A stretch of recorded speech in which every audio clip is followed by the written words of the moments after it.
Please, I beg you, I'm so hungry. Just a little food, please. Imagine a poor roadside food seller struggling to survive, and a mysterious little girl who shows up every day begging for food. No one knew where she came from. No one knew who she belonged to. Some even said she was a spirit. But Amanda fed her anyway. What Amanda didn't know was that this innocent act of kindness was being watched closely by someone whose identity would shake the entire market and change her life forever.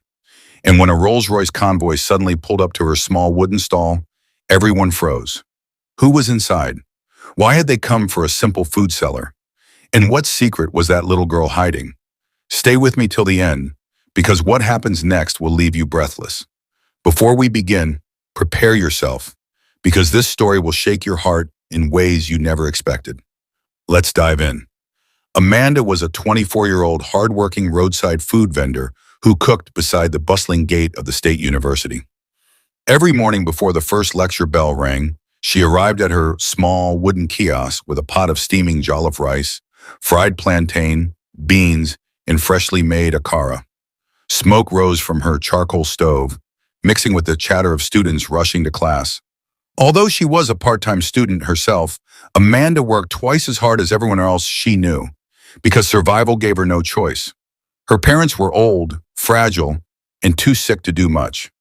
Her father's sight was failing, and her mother suffered constant waist pain, making it difficult for her to walk around. Amanda was their only hope. Every school fee, hospital bill, and meal depended on the food she sold by the roadside. Yet she never complained. Her dream was simple: finish school, get a better life, and lift her parents out of poverty. Business on this particular afternoon was good. Students gathered around her table, praising the taste of her food and joking about how her jollof rice could heal heartbreak. Amanda smiled as she served them.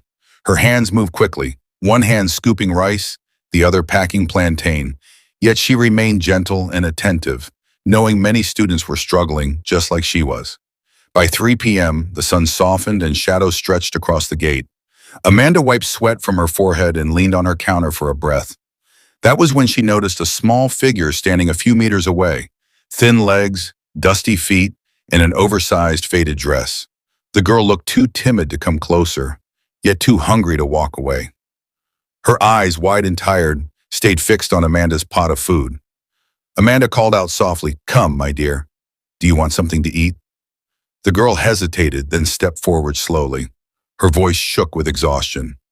"Auntie, please, I am hungry. My name is Amara." Amanda's heart tightened. The girl couldn't be more than 12. The way she held her stomach showed she hadn't eaten properly in days. Amanda didn't ask for money. She didn't question her. She simply packed a warm plate of rice, beans, and plantain and placed it gently in front of the child. "Sit and eat," she said. "You're safe here." Amara's eyes watered with gratitude. She sat on the wooden bench beside the stall and began to eat. Not like someone who was greedy, but like someone who desperately needed food to survive. Every bite brought visible relief to her small, trembling body. Amanda watched quietly. She didn't know who the girl was, where she came from, or why she was roaming the streets alone. But something about her stirred a protective softness in Amanda's heart. She had always helped people when she could: students who owed money, beggars who needed water, strangers who needed directions. But this child touched her differently. She felt responsible for her immediately. When Amara finished the last grain of rice, she whispered, "Thank you," stood up, and walked away slowly. Amanda watched her until she disappeared into the crowd of students. She thought that was the end of it. But the next day, at almost the same hour, Amara returned, still quiet, still hungry, still alone. Amanda didn't hesitate. She gave her another full plate of food. Again, the girl ate gratefully and left without explaining where she lived or who she belonged to. On the third day, Amara came again. By the fourth day, it became a silent routine. Amanda didn't need to ask questions anymore. Every time she saw the small figure approaching from afar, she packed a plate of food in advance. It felt natural, almost like caring for a younger sister or a daughter she didn't have. But not everyone understood her compassion. Other food vendors whispered behind her back, "Why is she feeding a strange girl every day? She's wasting her food. What if that child is a ghost?" What if she will bring bad luck? Some students even warned her, telling her stories of children who pretended to be hungry but were thieves at night. But Amanda ignored all of them. She saw something pure in Amara, something that reminded her of her own childhood struggles. She had known what it meant to be hungry, helpless, and overlooked. She couldn't punish a child for a situation beyond her control. One evening, after packing up her pots and washing her plates, Amanda returned home and told her parents about the mysterious girl. Her mother listened carefully and sighed. "My daughter, kindness will never fail you. If God brought that child to your door, feed her." Her father nodded. "Whenever you give to a child, you give to heaven." Their words strengthened Amanda's resolve. She knew she wasn't rich. In fact, every meal she gave Amara cut deep into her small profit. But somehow, after feeding the girl, she always ended each day with unexpected blessings. More customers, more sales, more peace. She didn't know it yet. But the simple decision to feed a hungry child would one day rewrite her entire destiny. And somewhere far away, watching from a distance she didn't even know existed, someone had already taken notice. The following week unfolded like a gentle rhythm that Amanda did not plan, but slowly grew to cherish. Every afternoon, just as the sun began to drift toward evening, she would glance instinctively at the road leading toward the campus junction. And almost like clockwork, a small figure would appear, dusty feet, tired eyes, and that oversized faded dress that swayed around thin legs. Amara always came quietly, as though afraid someone might chase her away. At first, Amanda thought the child might eventually stop coming if she found a better place to eat or someone to take her in. But instead, Amara's visits became more consistent than even her regular customers. With each passing day, a silent bond formed between them, one built on nothing but kindness given freely and gratitude received genuinely. Amanda never asked Amara for money. She never reduced her portion or replaced the rice with leftovers. She served her the best part of the pot, soft plantain, fresh stew, beans that had just finished cooking. She treated the child with dignity, something the world had clearly denied her. And Amara, shy as she was, responded with sincerity. She always whispered, "Thank you, Auntie Amanda," before leaving. Always the same gentle tone, always the same look of relief. But the street was full of eyes, and people always talked. By the fourth week, the whispers became louder. "What does that girl even want?" one woman muttered to Amanda. "She looks like someone who will bring trouble." Another vendor shook her head. "You're wasting your food. That girl is not normal. Sometimes she disappears from the market for hours. People say they see her walking alone at night." A group of students sitting nearby joined in. "Madam Amanda, be careful, oh. These children nowadays, you don't know who is who." Some swore the girl was a spirit. Some said she was a runaway. Others suggested she was using the food business as a hiding place. But Amanda didn't budge. One quiet afternoon, Amara finished eating and sat beside Amanda for the first time. She didn't rush away like she usually did. Instead, she swung her small legs back and forth, gently tapping the ground with her toes. Amanda wiped her hands on her apron and sat beside her. "You're quiet today. Are you okay?" The girl nodded. "Do you have somewhere you sleep?" A long silence followed. Amara opened her mouth as if to speak, then closed it. Tears filled her eyes but didn't fall. Amanda felt a sharp ache in her chest, realizing she might have touched a wound too deep to express. "It's okay," Amanda said softly. "You don't need to say anything. Just know you're safe here." Amara nodded again, but the sadness in her eyes lingered. From that day onward, something changed. The girl no longer ate and rushed away. She began to linger a little, sometimes helping Amanda pack plates, sometimes sweeping the ground, sometimes just sitting quietly beside the stove watching steam rise from the pots. Amanda didn't ask her to help, but she didn't stop her either. She loved the girl's gentle spirit. One evening, Amanda returned home and told her parents everything. "She doesn't talk much," Amanda said, "but she looks like someone who has seen too much for her age." Her mother sighed deeply. "Many children wander the streets because life failed their parents. You are doing God's work by feeding her." Her father leaned forward on his wooden chair. "But my daughter, be wise. Kindness is good, but safety is important. Keep your eyes open." Amanda nodded, promising to be careful. Despite the warnings, she couldn't shake the feeling that Amara's presence in her life was not accidental. The girl appeared every day at the exact moment Amanda felt most tired, most discouraged. It was as though the universe sent Amara to remind her that her struggles had meaning, that she was not just cooking for survival, but touching lives in ways she didn't fully understand. Soon, the students caught on to the strange bond forming between the food seller and the young girl. Some teased Amanda playfully. I am. Auntie Amanda, where is your daughter? Others smiled warmly at the sight of them together. She looks like she trusts you, one said. You must be a good person. Amanda didn't know how to explain it, but feeding the child gave her a sense of purpose beyond money. Every plate she handed over felt like she was feeding a part of herself, her compassion, her dreams, her desire to make a difference in the world. One afternoon, rain clouds gathered unexpectedly. The wind rose, blowing dust into the market and sending papers flying. The students rushed to the gate, looking for shelter. Amanda quickly grabbed her utensils and covered her pots with a large cloth, preparing for the storm. Then she heard footsteps. Amara appeared, soaking wet, shivering, clutching her thin dress. Without thinking, Amanda ran to her, pulled her under the umbrella and wrapped a spare shawl around her shoulders. You're cold, Amanda whispered. Sit here. She didn't care that the storm was coming. She didn't care that she would lose customers. She only cared that the child needed warmth. As thunder cracked above them, Amara reached for Amanda's hand and held it tightly. It shocked Amanda because the girl had never touched her before, not even accidentally. The small hand trembled, not only from the cold but from a deeper fear. Auntie Amanda, Amara whispered. Thank you for not pushing me away. Amanda blinked. The words felt like a knife and a hug at the same time. You are welcome, my dear, she said, squeezing her hand gently.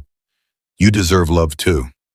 When the rain stopped and the clouds cleared, something new had formed between them. An unspoken trust, a protective bond neither of them understood yet. That night, as Amanda walked home, she felt a strange heaviness in her chest. Not fear, not worry, something else, like a doorway opening in her life, leading to a place she had never imagined. She didn't know where it would lead, but she sensed that Amara was at the center of it. And far away, hidden in the shadows of the junction, someone had been watching, every single day. Someone who was about to step into Amanda's world in a way that would change everything. Amanda's bond with Amara grew stronger with each passing day. Weeks rolled into a month, and feeding the little girl became part of Amanda's daily routine, almost as natural as lighting her charcoal stove every morning. The market women still gossiped, the students still whispered, and some passers-by still gave Amanda that suspicious side-eye whenever they saw Amara sitting beside her. But none of that mattered anymore. What Amanda felt toward the child went beyond charity. It was something deeper, an instinctive connection she couldn't explain. She didn't know where Amara slept at night. She didn't know who her parents were. She didn't know why the girl looked so unkempt and lost. But she didn't push her. She fed her. She listened when she spoke. She allowed her to sweep the stall, wash plates, or sit beside her in silence. To Amanda, kindness was not a transaction. It was a language, and Amara understood it perfectly. But everything changed on a Thursday afternoon. The sun hung low and the heat felt heavier than usual. Amanda had just finished serving the last group of students heading for their 4 p.m. lecture. She stood behind her counter, fanning herself with an empty carton when she saw Amara approaching. Nothing unusual, except today, the girl didn't look tired or sad. She walked with a strange excitement in her step. Her face glowed with a smile Amanda had rarely seen. Amara, my dear, you look happy today, Amanda said warmly. The young girl nodded quickly, almost bouncing. Auntie Amanda, can I eat? She asked politely, though Amanda knew she didn't need to ask. Of course, Amanda replied, already packing food. Sit down. Amara sat on her usual bench and ate quietly at first. Amanda watched her, feeling the familiar warmth in her chest. But halfway through the meal, Amara suddenly paused. She lifted her head and stared seriously at Amanda. Auntie, she said slowly. Yes, dear? My daddy would like to meet you. Amanda froze. For a moment, she thought she misheard. Your what? My daddy, Amara repeated, nodding firmly. He wants to see you tomorrow. Amanda blinked. Her heart beat faster, not out of excitement, but confusion. So the girl had a father? Where had he been all this while?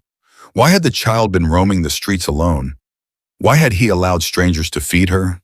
Why hadn't he come himself? A wave of anxiety washed over Amanda.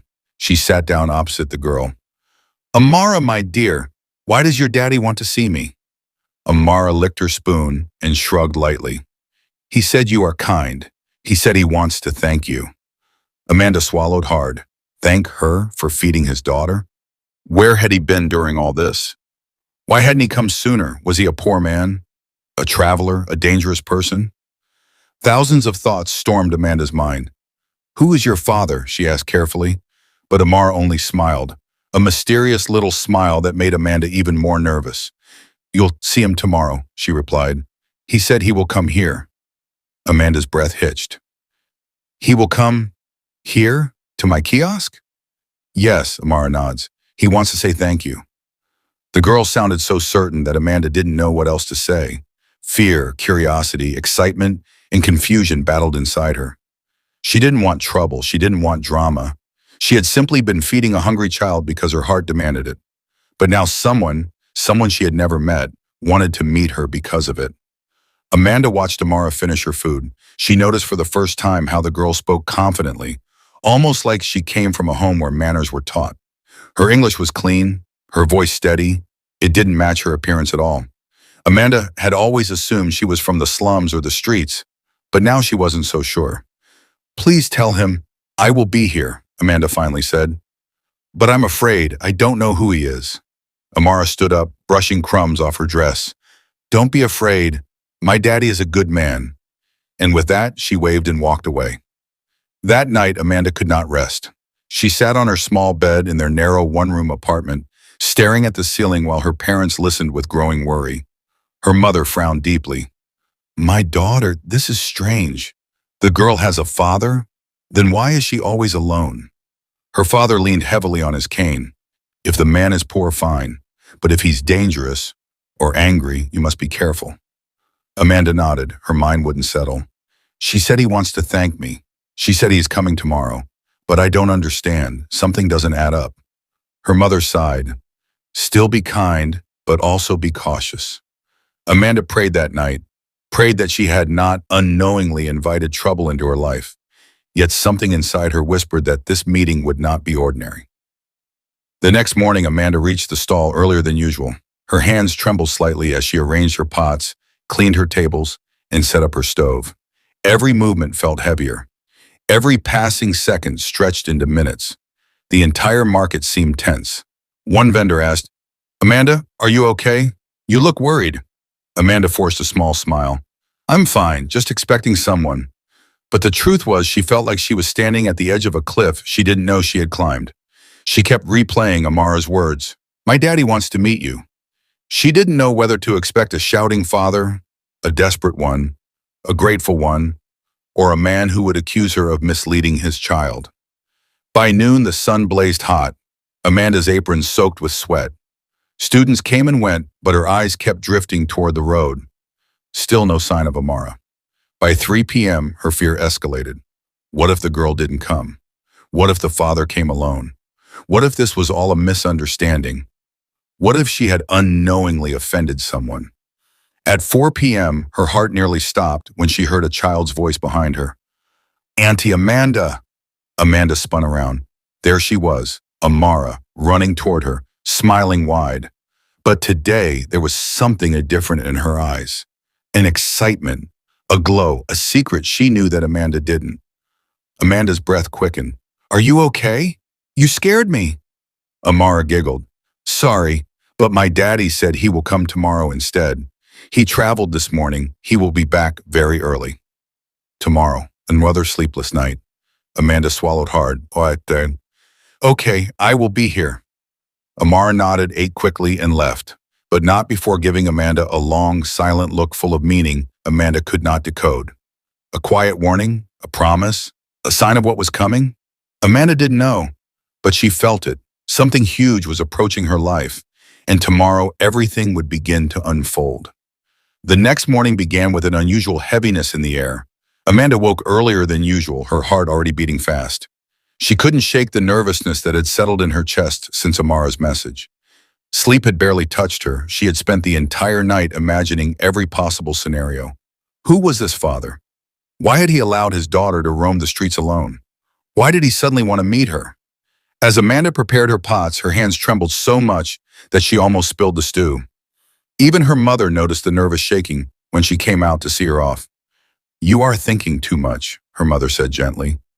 "Just go and do your work. Whatever happens, happens." Amanda forced a smile. "I'm trying, Mama." But the truth was, she felt like she was walking towards something she couldn't define. Something big, something life-changing. The market was already awake when she arrived. The chatter of traders, the cries of hawkers, and the sound of vehicles filling the busy road created their usual chaotic music. Normally, Amanda blended right in, setting up her stall without attracting any special attention. But today was different. People noticed her, noticed the tension on her face, the way she kept glancing nervously at the road, how she kept wiping her palms on her apron for no reason. One of the food vendors leaned toward her. "Amanda, you're restless today. Is something wrong?" Amanda hesitated. "I'm expecting someone." The woman raised an eyebrow. "A customer or a problem?" Amanda didn't answer. She simply arranged her pots and tried to breathe steadily. Students soon began arriving in clusters, laughing, talking, buying food before rushing for their lectures.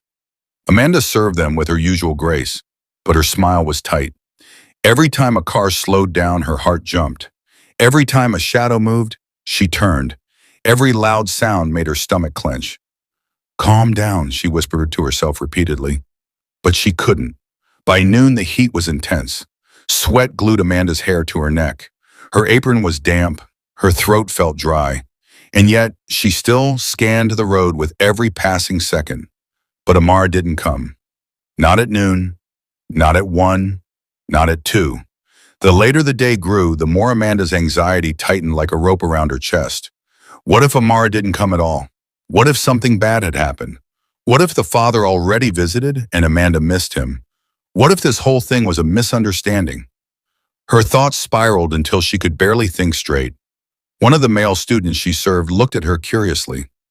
"Auntie Amanda, are you okay? You look worried." She forced a small laugh. "I'm fine, just tired." But she wasn't fine. She was unraveling. By 3 p.m., she could barely hold her spoon steady. Around 4 p.m., when Amanda had almost given up hope, a familiar soft voice appeared behind her. "Auntie Amanda." Amanda turned quickly. Relief washed through her like cold water. "Amara," she breathed. "My dear, where have you been? I was worried." The girl smiled calmly, though her eyes carried a depth Amanda didn't understand. "Sorry," Amara said. "We came late."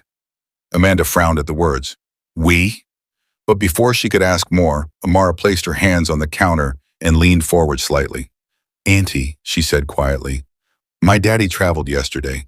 He wanted to come this morning, but couldn't. He's coming today, but not yet.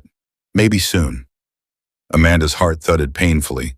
"Today? Are you sure?" Amara nodded with certainty. "Daddy said he will come. He told me not to worry." Amanda swallowed. Her palms turned cold again. Okay, I will wait." Amara sat down and Amanda served her as usual. But today the child ate more slowly, more thoughtfully. Several times she looked up at Amanda and smiled, a soft, knowing smile that made Amanda even more confused. At a point, Amanda leaned in. "Amara, is your daddy a strict man? Will he be angry with me?" The girl shook her head. "No, daddy is kind. He just wants to thank you." "But why didn't he come before now? Why didn't he take care of you all this while?" Amara paused and lowered her gaze. "He did," she whispered. "More than you know." Amanda opened her mouth to ask what that meant, but before she could speak, a group of market women rushed past, dragging Amanda's attention away. Something was happening. A distant rumbling sound echoed from the main road, a deep engine growl, not the usual kiki or bike noise. The women ran toward the entrance of the market. "Amanda, something big is happening outside," one of them shouted. Amanda looked at Amara, who calmly wiped her mouth with a tissue. The girl whispered, "I think Daddy is close." Amanda's breath caught. How do you know? Amara simply smiled. Market noise began shifting. The usual playful chatter turned into murmuring. Traders left their stalls. Students moved toward the gate. People were craning their necks to see something approaching from the distance. Amanda hesitated. Something inside her told her not to move. Not yet. Auntie, Amara said gently, don't be afraid. I'm not, Amanda began, but the tremor in her voice betrayed her. You're shaking, the girl said softly. Amanda looked down at her hands. They were trembling uncontrollably.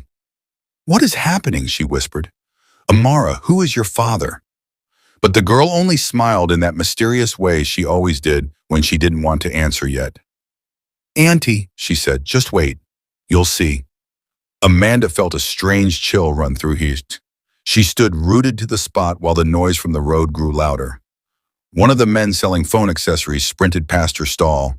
Ah, Amanda, come and see oh, convoy, big convoy. I've never seen cars like this before. Convoy? Amanda's heart nearly stopped. She didn't move. She didn't breathe. Her eyes stayed locked on the dusty path leading to the market entrance. People gasped. Students screamed. Vendors shouted in shock. Something massive was entering the market. Amara stood calmly, holding her leftover spoon, her eyes glowing with excitement. Auntie, she whispered, Daddy is here. Amanda's knees almost buckled. Her life was no longer normal, and everything she knew was about to change. The sound reached them, for the sight did.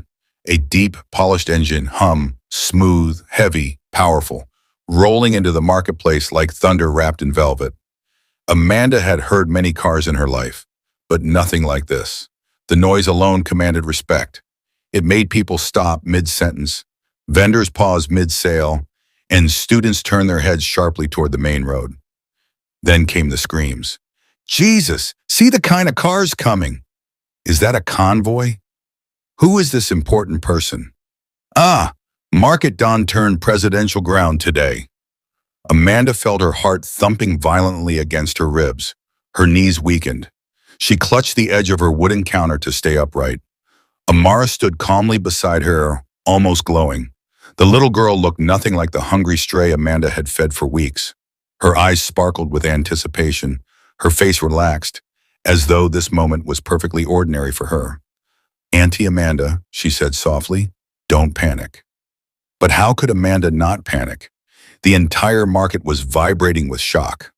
Dust rose as shop owners abandoned their tables, pushing one another just to get a closer look at what was happening.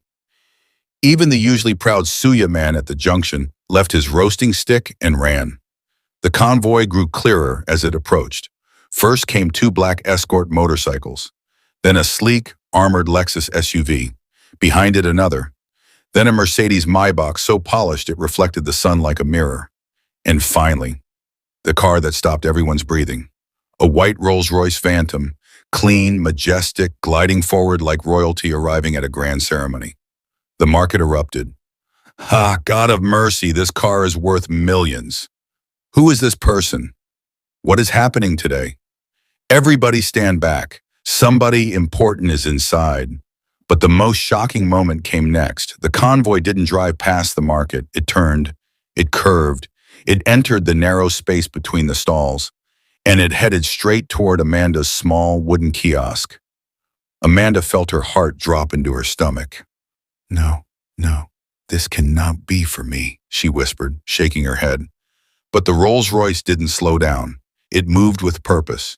It glided through the open way as if the market had been cleared in advance just for it. Every eye followed it. Every mouth hung open. Every whisper pointed at Amanda's direction. By the time the car stopped directly in front of her stall, the entire market was silent. A silence so heavy, so complete, so shocking, that Amanda could hear her own heartbeat pounding in her ears. Amara placed her hand gently on Amanda's arm. Auntie, she said, Daddy has arrived. Amanda nearly fainted. The door of the Rolls Royce opened with slow, graceful precision. Out stepped a man whose presence changed the temperature of the air. Tall, elegant, dark-skinned, immaculately dressed in a deep blue designer suit. He wore confidence like a crown, calm, unforced, and impossible to ignore. His wristwatch alone looked like something worth more than Amanda's entire stall. Behind him, security men stepped out of the other cars, forming a silent wall of authority. Gasps filled the market. Is that not Chief Agu? It is him! It is him! God, a whole Chief Agu came to this small market? What is he doing here? Who is he looking for? Chief Agu, one of the wealthiest men in the entire region, was here, in Amanda's street, at her stall, looking directly at her. Amanda felt like the ground moved. She wanted to run, but her legs wouldn't move. She wanted to speak, but her voice was gone. She wanted to breathe, but her chest refused to expand. Amara ran to him. Daddy! The billionaire bent down and embraced her warmly. He lifted her slightly, kissed her forehead, and held her close with a tenderness that shocked everyone watching. My princess, he whispered. Are you okay? Yes, the girl giggled. Auntie Amanda fed me. Chief Agu smiled, proud, grateful, emotional. Then he lifted his head and looked directly at Amanda.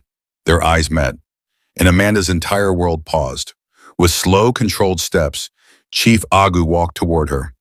His aura alone created space. People stepped back without being told. Even the traitors who once mocked Amanda were now trembling with awe. When he reached her, he placed a hand on his chest respectfully. Good afternoon, Miss Amanda, he said in a deep, elegant voice. Amanda swallowed hard. Good afternoon, sir. My name is Chief Agu, he continued gently, father of Amara, and I am here because of you. Amanda blinked rapidly. Me? Yes, he said.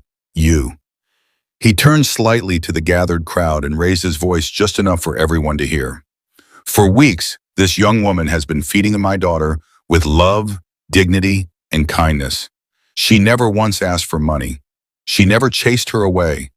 She treated my child like a human being when she thought no one was watching. A wave of shock spread across the market. Amanda's chest tightened. Her eyes filled. Her hands shook. Amara ran back to her and held her hand. Auntie Amanda is good, Daddy, she said proudly. She always feeds me. Chief Agu nodded. I know, my princess. I saw everything. He turned back to Amanda. You didn't know this, he said softly. But each day Amara visited you, I parked at the junction and watched from afar. I wanted to see the kind of heart she would meet. My daughter has been searching for genuine kindness since her mother died, and she found it in you. Amanda's eyes flooded with tears. Chief Agu continued, I didn't send her here as a test. She came on her own.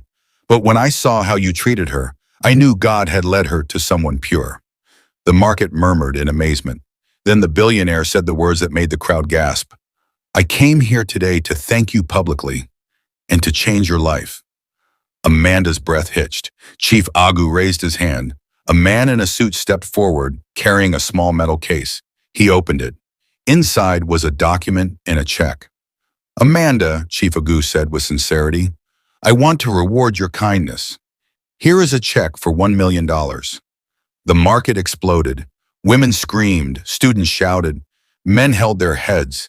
Some people fell to their knees. Amanda stumbled backward, covering her mouth. One million? Yes, he replied. It is nothing compared to what you gave my daughter. You fed her heart, not just her stomach. Amanda could barely stand, but Chief Agu wasn't done. He came closer, his voice low and honest. I also want you to consider something deeper. Amara needs a mother, a woman with a heart like yours. I will not pressure you. I will not force you. But if you ever feel ready, I would be honored to have you in our lives. The entire market froze. Amanda's tears fell uncontrollably. Chief Agu placed his hand gently on her shoulder. No matter your answer, he said tenderly, you will no longer sell on the street. I will relocate you and your parents today. Amanda couldn't speak. She could only cry, soft, overwhelmed, grateful tears. Amara hugged her waist. Auntie Amanda, please don't leave me. Amanda bent down and held her tight. The billionaire watched them with emotion in his eyes. And in that moment, under the hot Nigerian sun, in the middle of a dusty market, Amanda's destiny shifted forever. The shock of the billionaire's visit lingered long after the convoy left the market. Traders stood around Amanda's stall, whispering, gossiping, replaying the moment over and over again. Some congratulated her. Some stared in disbelief. Others simply didn't know what to think. But Amanda stood frozen. The check trembled in her hands. Her eyes burned with tears she couldn't stop. Everything felt unreal. One moment she was a roadside food seller, and the next a billionaire had placed a future in her hands. Amara held Amanda's arm tightly as Chief Agu gently guided them into one of the cars waiting behind. Amanda's legs felt empty, weak, unfamiliar. She kept asking herself if this was a dream she would wake from. "Please relax," Chief Agu said softly. "No harm will ever come to you." His voice was calm, warm, reassuring. Amanda breathed slowly, trying to steady herself. Within 1 hour, Amanda and her parents were relocated to a fully furnished apartment in a gated estate. The home was beautiful, tiles shining, furniture expensive, rooms spacious. Her father walked slowly around the living room, touching the walls with trembling fingers. Her mother cried openly, clutching her wrapper in disbelief. "Amanda, my daughter," her father whispered. "God has changed our story." Her mother hugged her tightly. "You fed a child, and God fed your destiny." Amanda cried again. She had never imagined her small act of kindness could grow into something so powerful, so life-transforming. Chief Agu handled everything with grace. He personally inspected the apartment details, ensured the family was comfortable, and paid for her parents' medical checkups. He hired private nurses to care for them and promised they would lack nothing again. Yet despite his generosity, Amanda's heart remained unsettled, not with fear, but with confusion. A billionaire wanted her in his life. His daughter adored her. The entire state now whispered her name, but she was still Amanda, the girl who used to wake up at 4 a.m. to cook jollof by the roadside. It was overwhelming. That night, Amanda couldn't sleep. She sat by the bedroom window, watching the quiet lights of the estate. She replayed the moment Amara hugged her in the market. The little girl's voice echoed again. "Auntie Amanda, please don't leave me." Her heart tightened. She didn't want to leave Amara either. But was she ready for such a life? Was she ready for a billionaire? Was she ready to be a mother to a child who had already claimed her heart? The questions tore at her. The next morning, Chief Agu visited the house alone. No convoy, no noise. He came quietly, humbly, with a gentle smile that calmed Amanda's anxious heart. "May I speak with you?" he asked softly. Amanda nodded nervously and led him to the sitting room. Her parents excused themselves, giving them privacy. Chief Agu sat forward slightly. "You have been overwhelmed, I understand. I purposely gave you time because it is a life-changing situation." Amanda lowered her gaze. "Sir, I just don't know if I deserve this, or if I can handle this life." He nodded. "Amanda, listen carefully. You don't have to be rich to deserve love. You don't need a perfect background to be a mother. You don't need big English or fancy clothes to be a good woman. My daughter fell in love with you because your heart is pure. I noticed you because your kindness was real. I am offering you a place in our lives, not because I want to rescue you, but because I want to build something meaningful with someone who understands love." Amanda's eyes filled with tears. "I did not feed Amara to gain anything," she whispered. "I fed her because she reminded me of struggle, of innocence, of the kind of child I once was." "And that," he replied, "is exactly why you are the right person." He took a breath, then spoke with gentle courage. "Amanda, I want you to marry me." Amanda's heart stopped. Her breath vanished. Her world tilted. Chief Agu continued softly. "Not because you fed my daughter, not because you are kind, but because I have watched you, listened to you, and seen how your spirit aligns with mine. You brought life back into Amara, and unknowingly, you brought light into mine." Amanda covered her face with her hands. Tears rolled uncontrollably. "I'm afraid my life has changed too fast." He touched her hand lightly. Then we walked slowly, together. The sincerity in his voice broke the last wall around her heart. Amanda looked into his eyes and saw a man who had lost a wife, raised a daughter alone, and still carried love within him. A man looking not for beauty or status, but for goodness. "Please give me 2 days," she whispered. He nodded. "Take all the time you need." He left quietly. 2 days later, Amanda woke with an unusual stillness in her heart. She sat on the edge of her bed, thinking of all the moments that had led her here. Her parents' suffering, her struggles, the market gossip, the first day Amara came, the rainstorm, the convoy, the Rolls Royce, the billionaire's quiet smile, and the child who had clung to her like a lifeline. Then she remembered something her mother had once told her. God hides blessings inside people we least expect. Amanda dressed slowly, walked to the living room where Chief Agu and Amara were waiting, and stood before them with trembling hands. Her voice cracked as she spoke. "Yes, I accept." Amara screamed with joy and ran into her arms. Chief Agu closed his eyes briefly, whispering a soft prayer of gratitude as emotion filled his face. Their wedding was small but beautiful, elegant decorations, close friends, heartfelt music. Amanda wore a simple but stunning white gown. Her parents cried from the front row, dressed better than they had ever been in their lives. Amara carried flowers, walking proudly beside Amanda, telling everyone, "This is my mummy now." Chief Agu held Amanda's hands and looked at her with admiration. "You fed my daughter and fed my soul," he said as he placed the ring on her finger. "Today, I give you my life." Amanda whispered, "Thank you for seeing me worthy." The crowd applauded. The officiator blessed their union. And just like that, the girl who once cooked by the university gate became the wife of a billionaire and the mother of a child who loved her deeply. Nothing about it was luck. It was destiny shaped by kindness, a kindness that turned a roadside food seller into a queen of a home built with love. Moral of the story: true kindness is never wasted. The good we do in secret becomes the doorway to blessings we never imagined. Compassion has a voice, and destiny listens. When you help others with a pure heart, life finds a way to reward you beautifully. Thank you for watching this emotional story of kindness, destiny, and unexpected blessings. Amanda's life changed because she chose compassion over judgment, proving that every good deed carries a reward. If this story touched your heart, share it, leave a comment, and join us for more. God bless you.